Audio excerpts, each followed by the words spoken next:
Okay. So what I want to do is I just want to, when I first started coaching, it was kind of by accident.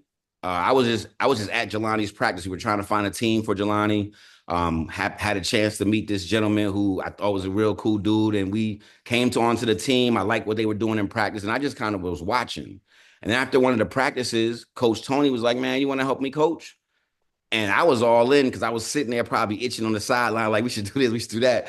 But when I realized that he wanted me to help, that's just my nature. And so I had a chance to work with my first introduction to this AAU basketball circuit was with some of the most, I think, incredible kids and the most incredible families. I've been totally blessed. I'm gonna start with the first person. That's the son of the first person. So Coach Tony had a son on the team. He was the point guard, the leader, and these are 8 years old, 9 years old when we get started. But I say to this day, I've seen a lot of people play basketball. I've seen a lot of point guards. Aaron, no, when I see Aaron, that's my point guard. Like literally, I don't care what you say, that's my point guard. Because I just believe that he plays the game so the right way. So I just want to introduce to you guys Aaron Thompson, and I'll let Aaron Time tell you a little about, a little about your journey through this basketball thing and what you're doing now to kind of catch us up to speed. Yeah, no, I appreciate that. So I grew up in the area, grew up in the DMV area. Played with these three guys that's on the screen right now. Um, Played with Team Takeover growing up. At first, we was I don't even know Trailblazers, Trailblazers, Please mute. Maryland Finest, then Team Takeover.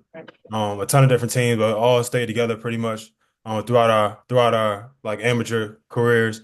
And then I went to Paul VI High School. Then played at Butler for 5 years, and then played 1 year pro. Now I'm coaching at George Washington University. So it's been a journey, but definitely worth it. Absolutely. And as you guys heard, we're gonna see Aaron on this Sunday at GW. For those that may have gone through the academy last year, I had a chance to meet Aaron and Coach Tony. And so definitely we thank you, Aaron, for joining us tonight and also for helping us out. The next person I want to introduce to you is his backcourt mate. I'm gonna tell y'all, I've seen some of y'all little jokers go, and some of y'all think y'all are good. These two dudes right here, y'all have been in trouble. I'm gonna tell you straight up. So without further ado, the shooting guard to that perfect point guard backcourt, our man Damari Parris checking in from down in North Carolina. Damari, tell us a little about who you are and what you've been up to.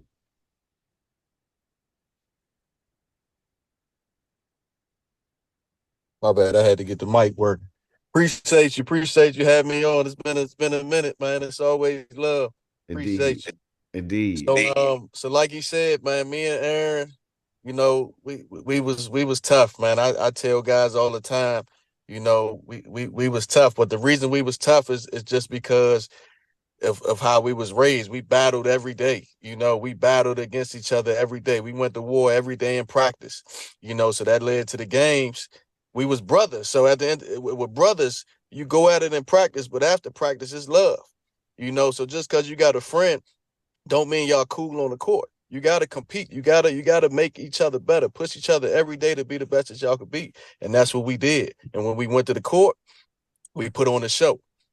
So man, how we grew up, man, that's my life, man. I tell people all the time, man, Prince George's County, Maryland team takeover made me who I am today. I ended up going to three Division I universities: Western Kentucky University, um, Eastern Michigan University, and Prairie View A&M University. So got a full ride to play college, man.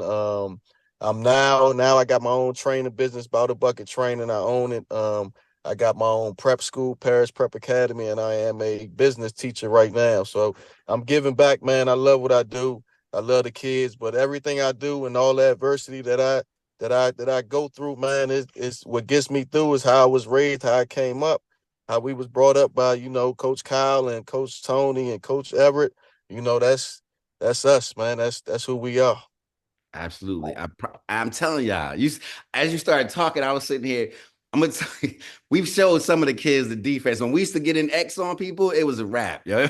When them two dudes was in the front of the trap, it was a wrap, yo. So trust me, you be glad you're getting these two guys as older dudes. You did not want to see them on the court, and I'm telling you the absolute truth. All right, the next one I'm gonna go to, I'm gonna catch him while he's still on camera because he's actually working his full-time job as a college football coach, and that's the big bear, our big guy Cam Spence. So Cam, talk a little bit about your journey and what you're up to now. How y'all doing? Well, yeah, first of all, I'm originally from DC, and now I'm a defensive line coach, assistant defensive line coach at UNC Chapel Hill. And it's been a journey because I started off as a college athlete, thinking I was going to be a first round draft pick. I had all the intangibles coming out of high school, and unfortunately, life happens, and as you young guys will understand, like life is going to happen real fast, but it's what you do with your adversity and how you push through next is really what's going to change you in your life. So I had double knee surgery in Maryland, played football at the University of Maryland, had double knee surgery, had to medically retire my sophomore year. And that really was the first time in my life where I had to figure out what life really was outside of being an athlete. You had to grow up real fast, and it wouldn't be no thanks other than to my higher power for being able to get me through all that and to help my family and friends as well to help me get through that. And long story short, ended up training the same guys that I was teammates with in college at the time. Started my own training company, Bear Spence Academy. Then during COVID, started training NFL guys in the area locally, and then went out to Charlotte and trained some of the Panthers as well. And from there, ended up being the assistant defensive line coach at The Ohio State University. Did an unpaid internship at University of Miami. Before that, sleeping on my cousin's couch, doing security at night, doing 9 to 5 at Miami, then doing security late at night from like 12 to like 2 o'clock in the morning, just trying to make ends meet. And now I'm blessed to be able to be at UNC Chapel Hill. This is my second year, and been doing some great things, but it wouldn't be nothing but the grace of God of why I'm here now. So that's a little bit about me. Absolutely. Always the share, Cam is literally, like, people talk about the gentle giant and all that. Cam has always been the rock. I always felt like even coming up, he was bigger. We knew he was gonna be a football player. I don't know if Cam knew that for a little while. He thought he was gonna play hoop, but everybody else knew No he was gonna doubt. play football. But Cam was always like that protector. You weren't gonna mess with us. But he always brought the books with him. Like, even when we were little kids, he had a book with him. Like, Cam has always been deeper than what it's about. And I think that also played out. And you'll hear more about it as he talks about his journey, because I know his faith is so important to him and for most of us on this call. And we got to figure out how to tap into that. This young man has definitely done that. I've seen him do it live. The last one, save him for last. You guys have heard from him a little bit at the academy. Jelani's been helping out. But Jelani was like the utility guy on his team. As we grew up, Jelani was a great teammate, a great glue piece. He was always going to work hard and do the little things to stay a part of this team and be a part of it. But as you guys have heard me talk about him before, but I'll let John Jelani talk about his how he kind of got through this and where he is now, what he's looking to do. Yeah, Jelani Williams, like he said, I grew up with these guys, played from, what was that, 8U up until, all the way through high school, really, with a bunch of different AAU teams. And then we went to take over and stayed there for, the rest of the time. But just to like echo what they say, like, growing up in the DMV area, getting a chance to compete against, some of the best guys in the area every day in practice, and then, getting to play on the national stage, play, around the country against some of the best players that, the country has to offer at my age group, kind of, made me who I was a little bit as a basketball player. From there, I went to Sidwell Friends for high school, played there for 4 years, had some success there. Went to University of Pennsylvania for my undergraduate degree, played 1 year there actually out of the 5 that I was there. Starting my senior year in high school up until what would have been my senior year of college, I missed 1,789 days of basketball. I had 3 consecutive ACL injuries, and then I missed what would have been my senior year when COVID canceled our season. So a lot of adversity similar to Cam's situation. Thankfully, I didn't have, a career-ending injury at that point where I was forced to medically retire. So I was able to come back and play 1 year at Penn. Then I got in the portal, grad transfer, played at Howard the last 2 years. Got my grad degree and have been, blessed to be on 2 championship teams in the first back-to-back NCAA tournament appearances in school history. So a lot of ups and downs with my basketball journey. Taught me a lot about life and all of those different things. And so just grateful to be here. Good to be here to talk to you guys for, the next hour. Absolutely. Well, thank you guys for the introduction. And we're gonna get a little deeper into some of those things they said. I'm actually gonna just share my screen. I put up together a little slide. I want to make it seem kind of funky fresh for y'all. So Wednesdays again with Team Takeover. And I call this the reunion.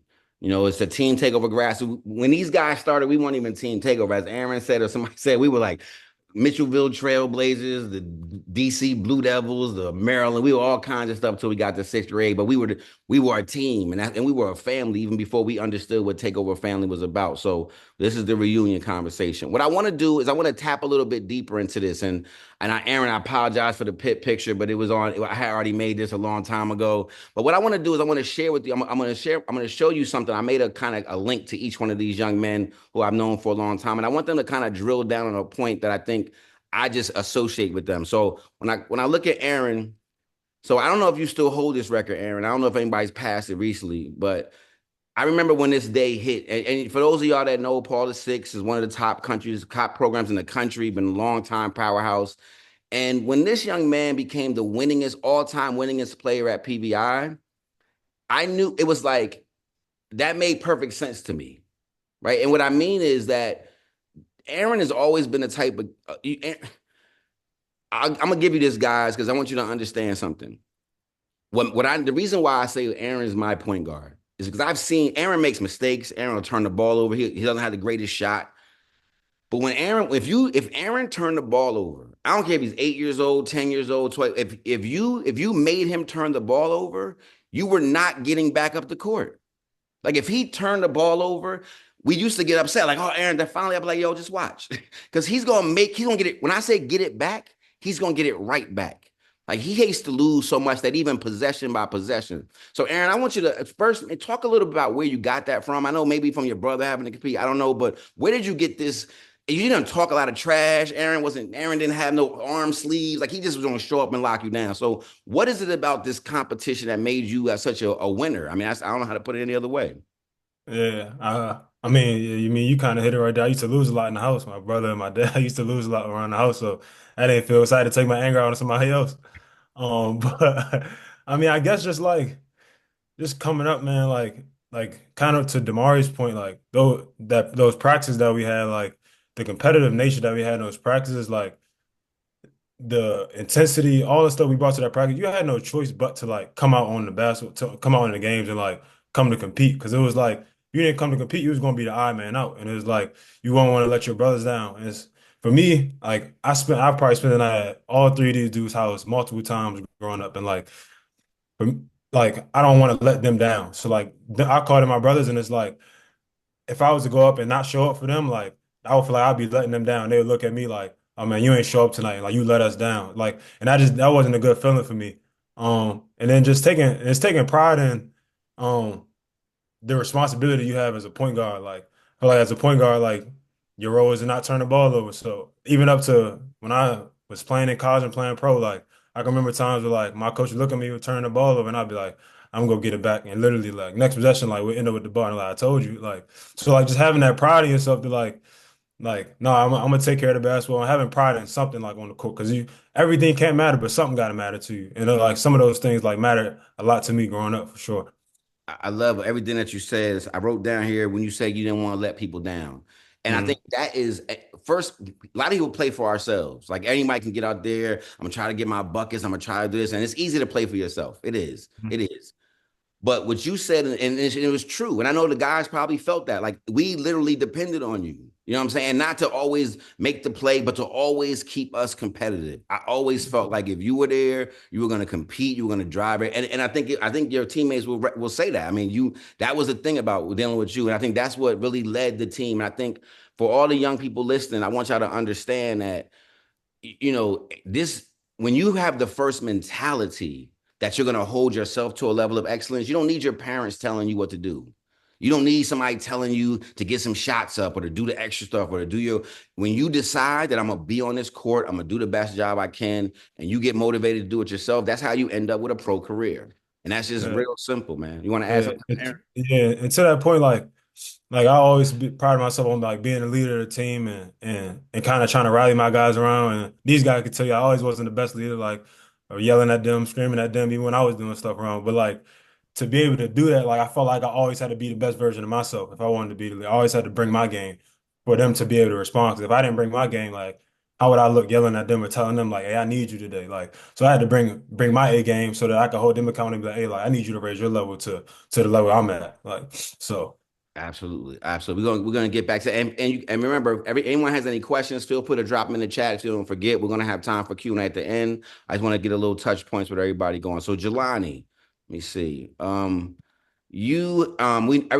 We've talked about your story. I don't want to talk about that story right now in terms of the injuries, but what I do want to show is that you've always been about things that are bigger. Well, I say always. As you've gotten older, things have gotten to be important to you that are bigger. I remember when you first went to Sidwell and somebody just called you a basketball player, and you said to me in ninth grade, I'm that, whether it was because I'm black, because I'm tall, I'm not just going to be a basketball player. And you have literally gone out and lived that in different ways. And whether it's the work that you're doing with maternal health care at Howard University, or what you did with combating social justice and fighting for social justice at Penn, talk about like why it's important to you to kind of be that well-rounded player, to have more than just basketball as a part of what you're doing. Yeah, I think a lot of it comes from the way I was raised. I mean, obviously you and my mom, both educators growing up in the house, teaching me that like life is about more than just what you enjoy, right? Like life is about more than having fun playing basketball, hanging out with your friends. Like that's part of what you do, but at the end of the day, like, you know, the way people look at you as a person is going to matter more when you're done playing basketball, when you're, in the professional world trying to make connections, which is what I'm doing now. Is like everybody's going to remember the stuff that you do off the court. Like people will, oh yeah, you were a good player, you won this and that. Like all that stuff is cool, but there's a new champion every year. And so at the end of the day, like the stuff that you do off the court, the impact you make, the I guess impression that you leave with people is usually what people remember you by. I think like when I go back to Penn, when I go to Howard, like, everybody like people talk about like what you did on the court, but I think what off the court usually separates me more than, the average player. And then I would also say like my experiences, like I grew up in PG County in DC, going to public school really until high school. And then when I got to high school, it was like the first time that I was around like wealthy white people and like, just a way different demographic, like than people that I was used to being around. And so it kind of opened my eyes to, and when I was at Penn too, being at an Ivy League school, like that's similar to what Sidwell is.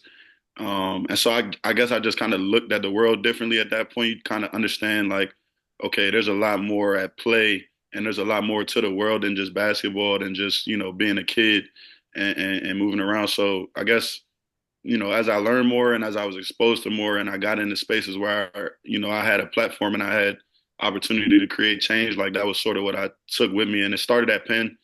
We were able to get some pretty cool stuff done there. But then also, Howard gave me an opportunity to kind of take it to another level because there weren't as many barriers and things like that. So, but yeah, that's something that's always been a part of me, I think. Yeah, absolutely. Thank you for that. Absolutely. Next up, we got my man Damari. Now, so I gotta be honest with y'all. Hold on a second. Before I do this. Damari, I'm an old school, like I just want the basics. Like I'm a boring basic basketball coach. And Damari was not born in basic ever. Like he had such a flair as a little kid. And I'd be like, yo, just don't go behind your back. Just make them. But then as the more you watch this, like I had to just believe that he believed it. And he just was better than I watched this man become so skilled at his game and take so much pride and have so much fun. So I'm so excited about watching what he does. I don't know if he knows. I follow him on social media. I mean, just watching all the stuff he puts out, because I almost feel like it's a chip. I feel so proud that what you're doing right now, Damari, for real, because I want to help y'all understand. He kind of mentioned it, but Damari is so impressive. His skill set has always been so impressive. Everybody can't teach that, what he does. The things he can do with the basketball, some people try, but they can't. And I've watched him over the last years. I mean, literally grow a small program into a training, and then now he has this school and he's always had a different hustle than everybody when it comes to this game. And I'm so glad you've been able to mix the business and the basketball and your flair. I'm sure you down there showing them North Carolina cats all kinds of stuff, right? But talk a little bit about your kind of pathway, because like I said, you went to a couple different schools, but you found a home, with Paris Prep Academy, man. I just want you to talk about that beyond the game thing that you've been able to connect with to make it so important for you. I think a key word with what you said was I always believed, right? So Like that's me. You know, I don't care what my dad say. I don't care what my mom say. I don't care what Coach Tony say. You know, I believe that I could do anything I put my mind to. Right. You know, when in college, I didn't have I told y'all I've been to 3 Division I universities, but I didn't tell y'all that I only played an average 10 minutes per game out of all those universities. You know, so I faced adversity. I was never a guy to pout. I was never a guy to text the coach, curse him out. It is what it is. You know, I think I got that from my dad, but you know, keep my head up high. You only can control what you can control. You got to keep it pushing. You know, so I built those relationships, like Jelani said, kept those relationships, you know, because I feel like I'm always going to need them in life at some point, you know, but I always believed, man, no matter what it was, I believed. Like he said, I remember doing crazy moves back in the day that everybody thought was crazy, but I get it done because I believe. You know, I worked on my game. I'm hard working. But I mean, at the end of the day, man, like I tell kids all the time, you can do anything you put your mind to. You know, I started up a prep school. I'm 26 years old. I'm a head coach. I got 3 kids, you know, a 6-year-old, a 1-year-old, an 8-month-old. Who wouldn't say that's crazy? You know, who wouldn't say that's crazy? But I mean, I could do it. I could do it. My kids gonna be straight. You know, I want my kids to be the first draft pick back to back years. You know, hey, that's what I want. That's what's gonna happen. You dig what I'm saying? So man, that's the type of confidence y'all gotta have in yourselves. Man, I'm telling you, people think I'm crazy all the time. You know, but I know my dreams, what I want to accomplish. I might need to be crazy to accomplish them dreams. You know, like Cam said something special, man. Cam said that he spent a year on somebody's I think I forgot what Cam said. He spent a year living with somebody and not getting paid, working night shifts. Nope, I didn't know that. Nobody knew that. That's a grind. You got to have a different type of grind. When I started my training stuff after college, I drove from North Carolina all the way to Texas. That took like 7 hours. I slept on my friend couch and I was training him. You know what I'm saying? And I ended up getting an apartment a few weeks later. Like it was a grind. My dad was like, "Yo, what are you doing?" I said, "I'm out. I don't want to be in the crib. I'm out. I got to do something. I got to make something happen for myself." That's how I always been. You know, so you just got to believe in yourself, man. Believe in your dreams, and anything is possible. It's only impossible until it's done. Absolutely. You know. So, and here's the beauty of why I believe, like what you heard him talk about was about how he believed in himself, but he's also translated that as the coach, a teacher, and running a school. That means he believes in other people because he could just do his own thing. But when you believe in other people too, and you can put that belief into people, that's how you get the type of athletes. And I know take over, we get a lot of shine for all the stuff we do, but I'm watching the kids that you're putting out here, Damari, for real. Like I see them. And honestly, I've actually sent a couple of people, I know a lot of coaches, a lot of people, because I know if they're coming out of your program, that they're getting that same idea that you got to go do it. And you believe in them, I'm gonna trust you with that. So, man, I'm super proud of you, man, for sure. I'm literally glad you joined us tonight because I wanted to hear that story because I'm just kind of watching it from afar. All right, so good stuff. All right, last up but not least, my man Cam. I'm just gonna show y'all something because I want him to speak a little bit to who this. I think this speaks to who he is and what he's about. So let me just show this real quick. Land this plane real quick. First of all, good morning. Secondly, be patient. He hears your prayers. He hears your cries, but he is also giving you time right now to prepare for what is to come. God says in the scripture, be still and know that he is God. So practice some peace and be patient. Peace. Absolutely. Peace from the big bear. And here's what I want to ask you, or at least speak about, Cam. You talked a little bit about your adversity. I want y'all to understand what this man said. He had to retire at 21 years old. Cam was going to the pros. Cam was going to play on Sundays. Cam should literally be on television right now. That's how good he was. That's how prepared he was. That's how hard he worked.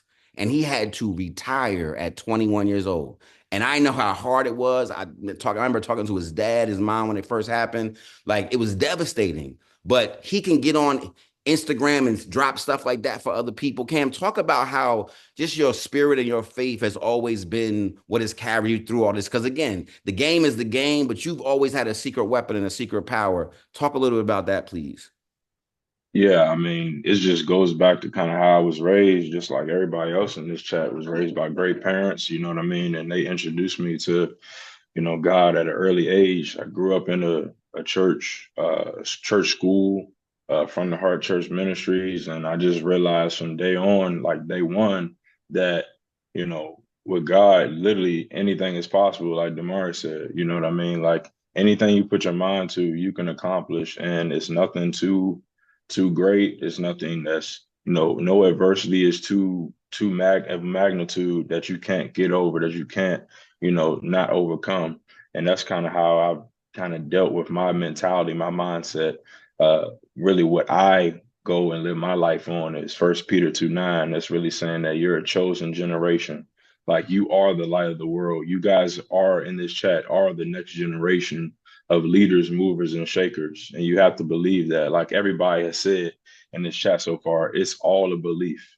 Everybody has spoken on that belief. You got to believe in yourself, believe in who you are in this world, know who you are in this world, and know that no matter what anybody else says, right, that you're on your own path and you walk that path, because everybody in life has a different journey, a different path, but you're all going to end up in the same place if you just stay the course. And really, that's what that whole message was about, is just stay the course. And it's funny, like I post these messages, and I got the Bears Den now where I post Monday through Friday positivity every day on Instagram. And it's funny, like people always come back to me and say, man, I appreciate First of oh all, no, you good. Go ahead, you got it. My bad. Yeah, people always come back to me and say, like, oh man, I appreciate the wise words and stuff like that. And in my head, I'm like, man, I'm really talking to myself every day, kind of giving myself the same, you know what I mean? But I just know that other people would love to hear that as well, to get them to go through their own days, you know what I mean? Because with me right now, where I am, in my profession especially, everybody has told me I'm a rising star. I'm gonna be great. I'm gonna be able to coach in the NFL.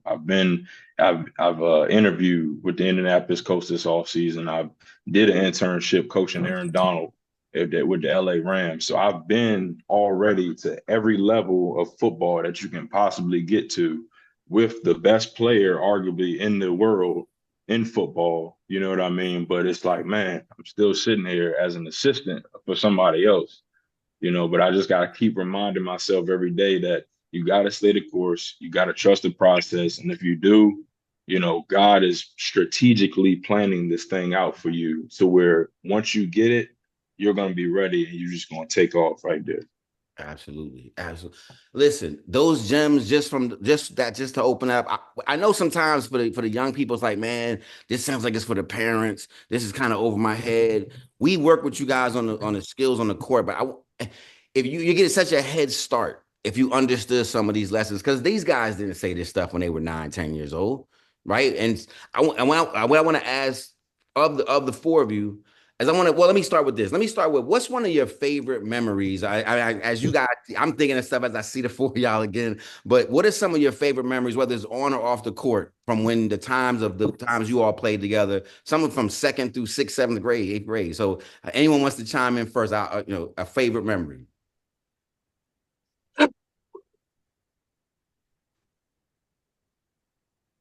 that you can share with the group. Yeah, that's shareable. I'll start. I remember when we was in, what was we in Nashville? Not Nashville, Memphis, Tennessee. Yep. I forgot what nationals it was, but we was playing so well throughout the tournament. Then we end up losing to this team from Vegas, and they had like all 6-footers on their team. And everybody knew that, like, come on, man, like these dudes can't be the same age as us. But I just really look back at that moment. I always remember that moment because it's just like, it was kind of like the underdog story. Nobody really believed in us. Just looking at their stats, their, depth chart, how they looked on tape to where, matching up with us, you know what I mean? I just looking back at that moment, like we was the most together that I think we've ever been as a team that year. You know what I mean? Camaraderie, just everything in general. And I was like, dang, like this is a true family, especially for somebody that's the only child. Like everybody here on the chat, most of my teammates had siblings. You know what I mean? I was really like the only one who didn't have any siblings. So like y'all was my brothers, y'all were my family. So like every day I cherish being with, my teammates. I just love being with my teammates because those are my brothers. You know what I mean? Like I didn't have a family. I mean, I had a family, my mom and dad, but I didn't have siblings in the household. So it gets kind of lonely for an only child. You know what I mean? But I definitely appreciate, I love y'all. You know what I mean? I support y'all. I watch from afar, and anything, that I can do for y'all, I will. You know what I mean? That's just the love of the game, the love of your brothers, you know what I mean? And you guys are special, that's on takeover right now too, because that is your family. And you got to look at it like that.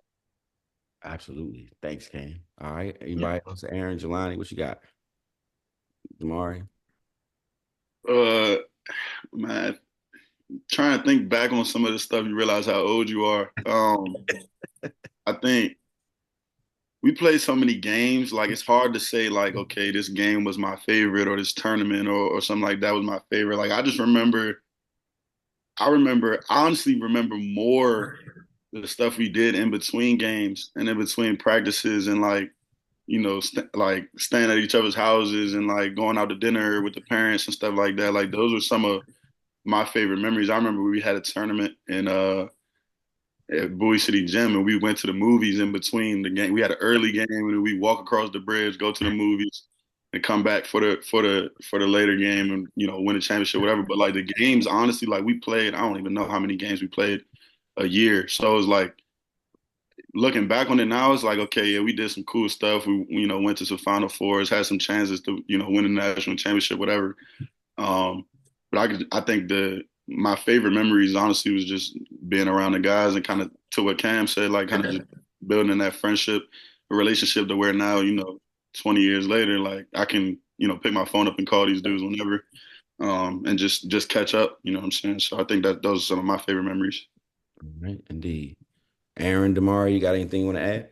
I'm gonna just add on to him. I mean, I feel like it's so many, it's hard to choose from, but like he said, man, it was the things we did off the court. When we go to Florida, the team house, that made us. The team house was great. We had the pool in the back. We did everything together, man. Like we really a family. Like I told you, I own my own AAU organization. On the back of the jersey, it says family. In order to be the best team wise, you got to truly be a family, and that means you got to do things outside of basketball with your team, man. And we did that every weekend. I was never at home. I was at Everett house, Aaron house, Jelani house. We was building that team chemistry. That's why we was so good. On the break, I'm Aaron running on the break. I'm running with him. I know he gonna feed me. That's not just because we practice together. That's because we hanging out together. I'm cooking him on 2K every weekend. So it's things like that, man. That's that true brotherhood. Duke University, they say brotherhood. That's that true brotherhood, man. So we don't talk every day. I haven't spoke to Jelani in a while. I haven't spoke to Aaron. I haven't spoke to Aaron recently. I ain't speak to Cam in a while, but it's always love. We ain't got to talk. Everybody busy. Everybody doing their thing. But when we talk, it's love. It's always gonna be love for the rest of our life. But that's the reason. Absolutely. I figured, Aaron, you want to add to that? I figured that's where y'all gonna go with this anyway. But yeah, you want to? Yeah, I mean, I guess I'll go like a basketball route. I just remember like. I don't know if they still do the MIT tournament. They still do that. Yeah, so it was like a MIT tournament.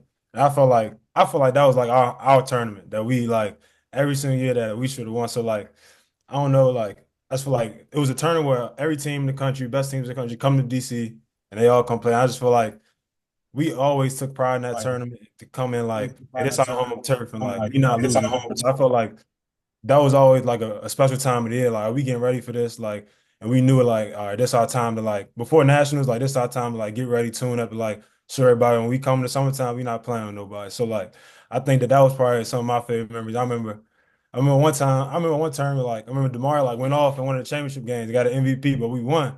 Everybody was just like going crazy. Like it was playing, I think we played up at run and shoot. So yeah, taking to basketball, right? That was probably one of my favorite memories coming having that something to look forward to every year before national started. Yeah, absolutely. And I think it's the game is different now. I know y'all, I've been around it now. Like the game is different. Even like AAU nationals aren't like a big thing. Like it's not as organized. People playing so many different tournaments, different teams. But just for the parents and for the young folks on here, we came up in a time when the game was the teams were much more structured. Like when I say structure, meaning you knew who the best 20 teams in the age group were across the country. And there were different ways you played each other, different spaces you called them. But you had to really play the best teams in the country. Now there's so many teams spread out. You got these rankings all over the place. But AAU Nationals was a place that we really, you really had to come prove yourself. And just to give you a little background on this team, and y'all help me if I get this wrong, but at 8 years old, 8 and under, Final Four, right? At 9 and under, Final Four, 9 and under. At 10 and under, Final Four. Right, that's when we were down. Was at 10. Then we no, that was 8, Elite 8, and then we messed up in the fifth grade and went like top 11. But then 6th grade Final Four, 7th grade Final. Like these dudes, when Jelani said they played a lot of games, so they just kept winning.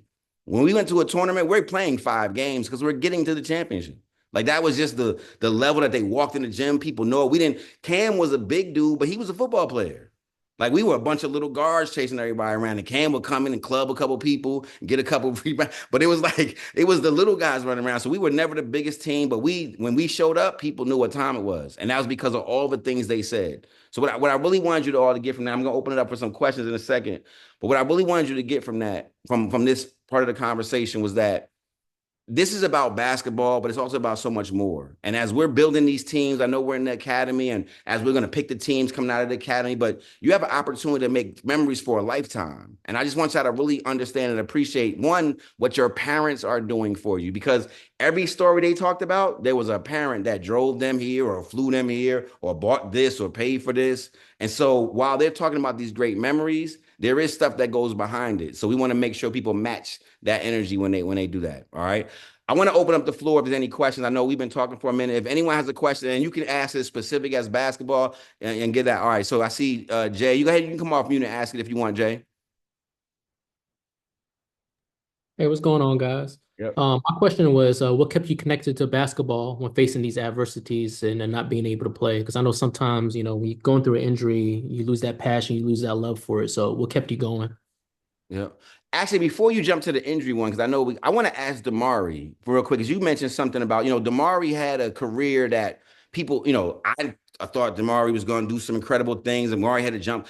How'd you get through the adversity of being healthy, but not being in the game and not being able to contribute was when you felt like you could? Can y'all hear me? Yep, we got you. Hear me? Yep, you're breaking up a little bit. We got you, though. Can you hear me? Yep, I got you. I'm gonna start off by saying that it's tough, man. Especially knowing like each school I've been to, I felt like I was the most talented person on the team. I always put the work in, but unfortunately, when you're at that level, it's a business, and it's whatever they like to do. It's their ways. Like Coach Kyle said, I was flashy at times, right? I was cool. Well, some coaches don't like that cool, flashy stuff. They like that basic stuff. And at that level, that's if it ain't their way, that's just how it's gonna go. So it was tough, man. But like I said, just the way I was raised, man. I couldn't. I'm not a kid with a bad attitude. I'm not going off on nobody. I just stayed to myself, and I just believed that everything was gonna work out for the right reason, and really it didn't. But that's life. Sometimes that's what's gonna happen. Like I said, each school is kind of the same thing. I did my thing. I earned my spot. I started. Something happened. I ended up not playing at all at each school I've been to. But I mean, in life, what's gonna happen when things don't go your way? What you gonna pout about it? What you gonna cry about it, or you gonna take the jabs, take the punches, and find a way to keep pushing. So, absolutely. And what I want y'all to, hope you heard. What I want y'all to make sure as you heard this when he's talking, there are certain things you can control. Damari worked, he got to the right spot. Sometimes you can't control what happens, how somebody wants to put you in the game, right? But going back to what he said about how he was raised, I want y'all to understand habits get made early. All these guys can tell you about guys who came into our gym with the bad habits, whether it was their attitude, whether it was how they practiced, how they didn't go hard. They didn't last long in our gym. And it wasn't because we felt like we were trying to raise a certain type of basketball player, a certain type of person, because you're going to have adversity. It's going to happen. You're gonna be the 10th man on somebody's team if you play long enough, right? So this idea that we want you all to get is that in the third grade, when it's your turn to get subbed, high five, come out the games, don't all that sulking and body language, cut all that stuff out. Because it starts right there. How you're gonna deal with any adversity. All right. I want to open it up to Cam or Jelani to talk about, just I know that's kind of your thing. So either one of y'all can jump into that. Yeah, I can speak to that.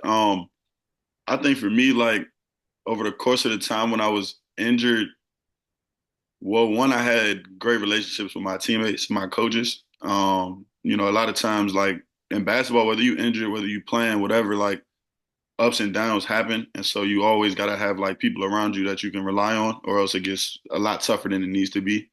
So for me, being able to like, in college when I was injured and not playing, I still lived with my teammates. I would go to practice, try to give your energy in other ways so that you still feel a part of the team. I started to learn the game a little bit more, watch film, try to understand how I could like connect with my teammates and give them some of the advice that I was seeing from the sidelines so that you still feel, I guess valuable and like a part of what's going on. But at the same time, like, it's tough. Like like I said, I missed almost 1,800 days of basketball, like from halfway through my senior year of high school up until, what my last year at Penn was. And so, yeah, there's a lot of like tough days where you don't feel like doing the rehab. You don't feel like, just continuing to do what you do. For me, like, I recognized pretty early in my process that I was learning a lot about myself and a lot of the lessons that I was learning about just dealing with adversity in general. Like my first ACL injury, I attacked it, but I didn't like take care of my body still at the same time. So I knew I was like, okay, I made that mistake in that one. Like the second one, I wasn't dealing with my mental health the right way. So it was like, okay, when I got re-injured, I knew that that was something that I had to do better. And so when I got to my third one, I was like, okay, I've learned all these things about myself and about this process, and I know how to do it the right way. So I kind of just invested all the information I had and all the knowledge into that last recovery process, and I haven't, had any injuries since. So it's taking your experiences and your lessons from the adversity that you face and trying to turn it into something positive.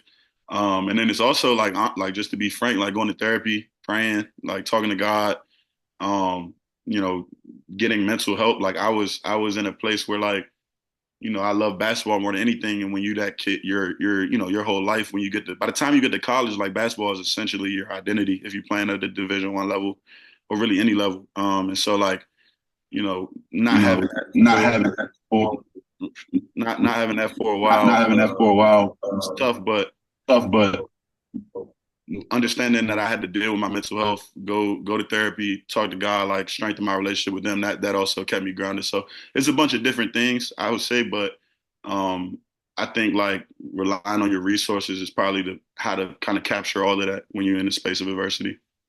Absolutely. Cam, you want to add something? yeah. Yeah, I want to piggyback on that because Jelani made a great point, especially like learning lessons, while you're going through your rehab process and things of that nature. And I'll take it a step forward. Like, we're all part of this takeover family, so we know what takeover breeds competitors. So you got to think about it like this: when you're hurt, you want to be able to win your individual small games, right? So you may be playing the rehab game, right? So let's think about focusing on that game, trying to win that game. And what does that look like? Showing up to rehab, listening to the athletic trainers, doing everything you need to get back on the court, you know what I mean, as fast as possible and as safe as possible. Then you think about it like this: Jelani was talking about the mental health piece.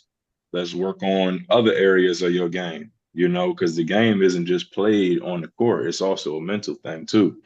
The majority of every game is that daggone near 90% mental, so let's work on your mentality. Let's work on your focus.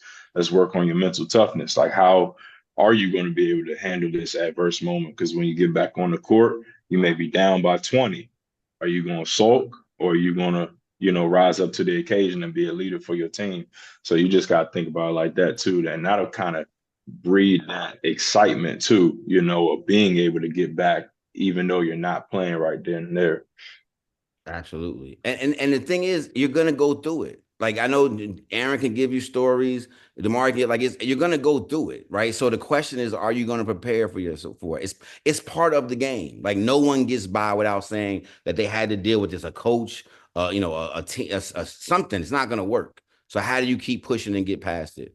All right. I want to switch gears a little bit because I know, like I said, I know the young folks, they want to hear about getting buckets sometimes. And I want to, we have two people on here with Aaron and Damari who literally do this for a living that help people get buckets, right? So what I want to do is I want to ask, I guess let me start with Aaron. Aaron is as the assistant coach now at GW. I think last year was player development. Is that right? Skill development, something like that. So literally, when you go to college, there's usually a guy who's there to help you get better. So, Aaron, if you could just, what are some tips that you would give in general to kids who are third, fourth, fifth, sixth grade about what it takes to really hone your skills to a high level and play this game? Yeah, I would say well, to start at a young age, I'll give you two things. At a young age, like really just like fall in love with the game. Like I would say like that's like number one for like longevity in this basketball thing. Like and to have a long career, like you really gotta fall in love with the game, or like it's not gonna last very because it'll get old. Like because like you guys saying, like once you start hitting, adversity starts to hit, once you start going through stuff, like it's so easy to just like just fall out of love with it and like lose that feeling. So that's the first piece. And the second piece is like just play as much basketball as you can. Like I know when we came up, like we did a lot of drills, we had a lot of practice, but we played so much and we played structured basketball. They also just rolled the balls out and just let us play and just like beat each other up a lot and like just say like, hey, figure it out. And I think that helped our development so much because we were able to grow through our mistakes and learn to play and learn to be coached. So I feel like those two things for me, like when I'm telling like a young kid to like how do I start getting better, I would say like those two things, like fall in love with the game and just play a ton of basketball, like the drill and stuff and all that stuff is supplemental to your development. But I think that just like there's nothing you can do better to get better at basketball than actually play basketball. So yeah, excellent. Thank you. And I'll switch that to Damari a little bit because as a skills trainer and building an academy, how do you balance that skills and drills and stuff? And again, just that because you have a very freestyle way of playing anyway. So just tell me about your philosophy in developing players. You've been dealing with these high school kids getting ready for college in the academy. Talk about your kind of what's important for these kids now to understand and progress to be ready for that when they get there. Few things is I tell kids all the time, man, find ways to separate yourself, right? You know, Coach Kyle said that we were scorers. I was a scorer. That's why my thing is called Bow the Bucket. Had the most points versus Oak Hill, had 40 points versus Oak Hill. That's what I did. I was a scorer. But everybody's not a scorer. You know, so you got to find ways to separate yourself. When I was scoring at my peak level in high school, I was getting to the mid-range. How many people you know that's really shooting the mid-range right now? You know, but that's how I stood out because my mid-range was elite. You know, you got to find one thing that you do very well. You got to do something very well in order to stand out. You know, another thing is mindset. I tell kids all the time, mindset is everything, man. You got to have a next level mindset. You know, like Coach Kyle was saying earlier, your parents can't want it more than you. You got to want to get up and go get it every single day. You got to want to be the best player in the gym. You know, you got to have that mindset, that killer instinct to be able to be the best you can be. Absolutely. And I think, and one of the things I want to make sure you all got, because I'm sure as great as they were, and as great as they turned in their careers were, as coaches, me and Tony, we weren't as good as we are today. Like we've both gone on to be coaching this now for a long time. We made a lot of mistakes with these dudes. Like we just had the best energy, the best intentions, but we didn't have all the necessary skill. Yo, listen, Aaron, will tell you this. We ran 3 plays through 6th grade? We had 3 plays. We had push. What did we had early, we had push. What was the other? We have another play. Is that it? Is that early and push? Is that it? I forgot. Maybe, yeah. Oh no, I ain't run too many plays. That was it. That was it. But the thing was, we just taught them how to play the game off those sets and play them run. But we're way better than that now. And it doesn't mean we have a bunch of plays. We still don't do a bunch of plays with takeover. But y'all know we do our read and react. And so what I want to make sure y'all understand, I want y'all to, and Aaron and them are going, y'all guys are going to trip out because you're going to be like, what is this? So yes, now when we coach these kids, they have homework. They have stuff to do because we figured this stuff out. And because we figured it out, we just want to share with people. So that shell drill that we do every single day, I'm just reminding y'all, all my folks that are on this call, you have this link. If your parents don't have this link, you need to get on them, because shell drill is right here. Our read and react layer 1 is right here. 50 is right here. Our warm-up drill, what you're going to have to do before every single game if you make one of our teams, is right here. If you want to, I told y'all at the academy, we don't really do a whole bunch of dribbling drills, because you and your driveway and your basketball, all you need for that. But we have our 30 for 30 here. There's a couple people that have already started. There is no start date, y'all. I'm not going to start something like, oh, today is the day we start your 30 for 30. You could have started last week. You could wait till next week. It's totally up to you.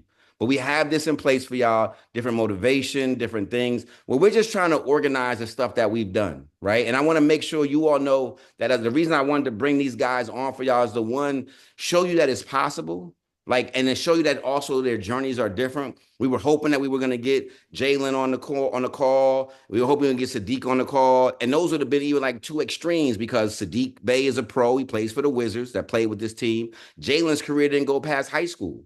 Right. So I wanted to actually give you the full spectrum of exactly what happens on these teams that you're on, but with the people that you're with, and just give you guys a resource. I want to thank the four of you all for coming on. I like to start and stop this on time. I do have a little surprise for y'all that I'm going to show.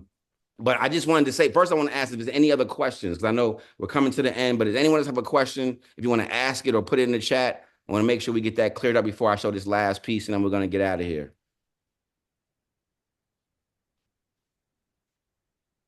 All right, cool. And you'll see, like I said, we'll see Aaron you'll see Aaron and Jelani both on Sunday. So if something comes up and you want to ask them, feel free to do that then on Sunday at GW. I'm just going to share this last piece. I asked the guys to send me some pictures, to kind of, I just had a little reminisce. They sent me 3, but I reached out to some parents who gave me some other ones. So I'm going to show them some pics they may not have seen in a while. But let me start with this. Well, first, this is what they sent me. And this goes, I think when Jelani, when you sent me this picture, I literally remember this trip. This was probably our worst year on the court. We were with the Maryland finest. We were wearing them hard New Balance that we couldn't stand. But we always had a great time. This was, going down. These jokers always made sure we were going to eat. We had a great time running around. They never wanted to take off their uniforms. We went everywhere with them. So this is a good trip, right? This was in Florida, I think. I'm pretty sure this one was in Florida, right? July Nationals, Florida, maybe. I wasn't sure where this one was, though. What were y'all doing with this one? We was doing it was like Martha's Table. We was doing community service. Oh, yeah. Yes. That's always been, and we're going to get back to that. I'm glad you brought that back. We want to make sure, again, it's bigger than basketball, but yeah, that definitely for that one. And then here's our 7th grade year. This is actually a crazy, I'm showing this, Aaron probably is like looking at this. So if you notice in this picture, everybody's holding up the number 2. Right. And usually when you're winning or you're trying to show the picture, we put up number 1. Who puts up number 2? But we took this picture because in our Final Four game, Aaron, our starting point guard, and when in the first couple of maybe 5 minutes of the game goes down, and was it dislocated, Aaron, your wrist, or broke your wrist? And we were playing against like some future pros on the other team. Like it was some dudes, like a really good game. And we hung in there, went to overtime. It was a great game. But after the game was over, the guys had their trophies, and Aaron was at the hospital. I had their medals, and literally put the 2 up for Aaron. Like that's what that was about in this picture. So I want people to understand, like when they say they're family, like they're like for real. We had just taken a tough loss, but we had Aaron in our mind because we know that we're gonna be all right. We're getting back up. We'll be back at it again next year. But this was the last game. This was the last game of some of these dudes' careers with us. You know what I'm saying? At TakeOver, but that's always a special picture. I'm glad you put that in here. I do have to show this because I want to tell y'all how much these dudes won. You did not want to play us. You didn't. I don't care who you were. And sometimes we lost to some teams, but you did not want to play us because it was going to be a war. And I always use this team as my model. Like Caleb and them won national championships and we did some other stuff.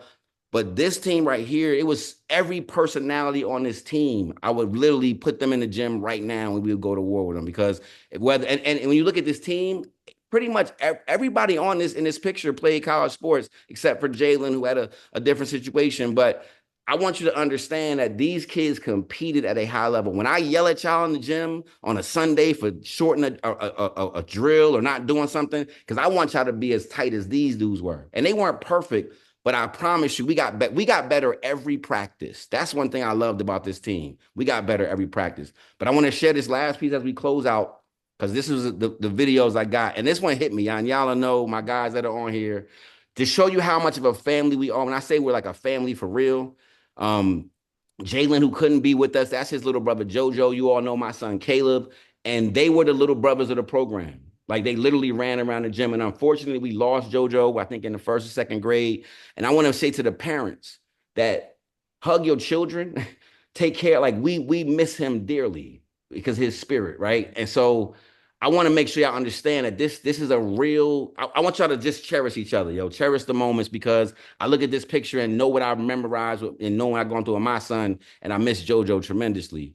So this is these guys again. We took a lot of pictures with trophies, y'all. I'm just gonna say it. We took a lot of pictures with trophies. We did. And if you got a little brother or a little sister, let them hang out, because they get used to winning. You see Caleb in this picture right here too, hanging out with us as we went through this. We won a lot of games. And again, we were down in Virginia at a tournament. We're going out. This is family, y'all. So when we start to travel, the basketball thing is one thing, but don't compete so much with each other that you can't, like, literally love and hug it and love each other as a part of this, right? Because you never know how this is going to end. I got more trophy picks. This is one of my favorites. This classic pick right here, winning the 6-man tournament. But here's the part I want to show you. They talked about this. When I asked this parent for these pictures, the parent was like, I've been waiting for these pictures. I've been holding this link my whole life. He's had these on his drive. He sent me the link, and it's mostly these pictures. Like, these dudes coming together. Damari, he's like, yeah, I'm just looking at these pictures. Like, it's just, this is what it was about. Like, they almost wanted to get off the court so they can go to the cookout, go to the house. They want to have a great time. And that's what makes this thing all the worthwhile. That's why we can look at this stuff and come back, and you see my man Sadiq a little different to the side. Like I said, Sadiq doing his own thing. But yeah, we just were a family. And I just want y'all to get out of this. If it's just for the academy time, or when you make one of our teams, that this is going to be bigger. Wherever team you're on, make sure it's something different than just basketball players, because you spend a lot of time. And I don't want you to waste a lot of time with guys you don't want to be around. So even if you don't win the games, we won every single time we went out on the court, because we were just those dudes, and we knew it, and we loved each other, and we helped each other, and we pushed each other. And so I just want to give this really to you four, kind of a walk down memory lane as a thank you for helping us come out. And I'm gonna show you this, Damari. So Damari's hair has been growing ever since this day. Damari, your hair looks great, brother. Your hair looks great. But Damari, I don't think you haven't cut it probably since these days right here, Damari, have you? Nope. Exactly. Nah, it's been real, man. I want to thank you guys so much for being a part of this Takeover Basketball Academy. It was an honor and a pleasure, man, for me to coach y'all and still watch y'all. I did have a pick with my man Cam. As again, we all there. It was all good, and this was a real special group. And this picture I like too. When we walked through the gym, I'm telling y'all, this is how we walked in the gym, y'all. People not messing with us, and we walked in here with this black and orange. This was our first year in the black and orange, but we wore that joint like we had already won 10 EYBL championships. You couldn't tell us nothing when we walked up in here. So I say all to say, man, thank you for your time. Thank you for what's going on here with Team Takeover Basketball Academy. And for everybody, well, here you go, tomorrow. This is on here. So yeah, we got good stuff. So I'll send y'all for the link when we finish some good stuff on here. Big Cam. But thank you guys. Thank you for joining us, and thank you guys for sharing. We do this because we want you to get the best experience possible. You're not going to do what they did. It's not going to work like that. You got to have your own journey, but everything they did can help you get to where you want to be. So thank you so much. If there's anything else anyone wants to add, any of you four want to say anything as we close out, I'm good. I'm done for the night. But thank you so much, guys, for bringing the reunion together. I feel I'm super proud, like, for real, y'all, like, for real, seriously. Coach Kyle, we got a special parent. Coach T. Yo, we got practice. Let's go. We got practice. Let's go. Nah, for real. 14. Indeed. Thank you, guys, man. We appreciate everybody. I'll see you on Sunday, and we're ready for the gym. Sounds good. See y'all. Indeed. All right, y'all. All right. All right. Good night, everybody. All right.